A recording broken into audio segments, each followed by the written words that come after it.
Here are 2 reasons why people fear commitment and what you can do about it. Hey, I'm Coach Benny, and I help people get their exes back. And before I did this, I was a dating coach for 5 years, where I had to pay attention to how to attract other people and bring them in. And from that perspective, I give advice on how to get your ex back. Now, people fear commitment for 2 reasons typically that I see. And both of these reasons stem from feeling like they're not good enough, which is funny because if you watch the movies, when somebody breaks up with you and they're kind of like shying away from commitment, they always say, oh, it's me, it's not you.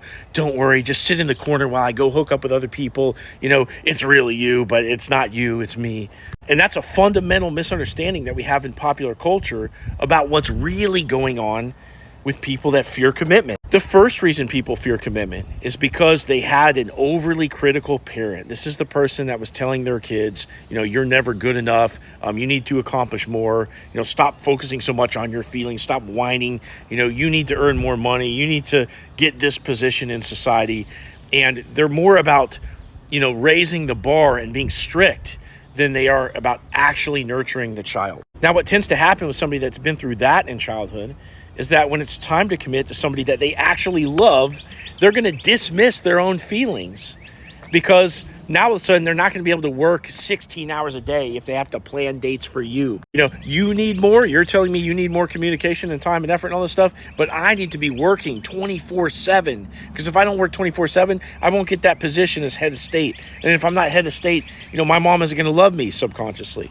And so they feel like they're going to be held back by the relationship itself if they commit to you, and they won't be able to, spend the rest of their life working. And it's really kind of sad because even if they do achieve that success, of course, that parent is never going to be satisfied. And then also, maybe they earn a lot of money or they get a lot of accomplishments, but they're not going to be happy either because life's about a little bit more than just that, right? Now, the second reason that people fear commitment is that they feel like they're not up to the task of, giving you what you need. They feel like you're better than them and they're not good enough for you.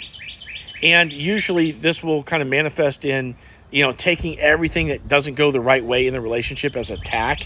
They feel broken inside. So when you communicate your needs, they're like, yeah, see, these are extra reasons why I just am not good enough. Like I should have already had all this figured out. And so they'll take it personally. They'll feel not good enough. And then on some level, they actually feel bad about not being able to give you what you need. In other words, they're not communicating enough. They're not giving you enough time and attention, and they're getting preoccupied with work or friends or family, and they're spreading themselves thin elsewhere. And they can notice this, and they also know on some level that their neural pathways, the way that they think and feel is not quite as, there's not the same capability as you who has actually had some attunement in your childhood with your parents. For them, they've experienced neglect, and it's developed into this sort of lower emotional IQ, which in the beginning of the honeymoon phase, it doesn't really show up that way. But later, after the first, 4 to 6 months, they kind of taper off in their effort, and then they're more cloudy about their feelings and their thoughts. Now, if your partner fears commitment and you start pressing them for commitment, or you start pressing them to express how they feel about you, for either one of these reasons, they're going to start to take a step back. When it's time to meet friends, when it's time to meet family, when it's time to move in, when it's time to get engaged, when it's time to have kids, etc., okay, they're going to hesitate and maybe even break up with you at each of these junctures.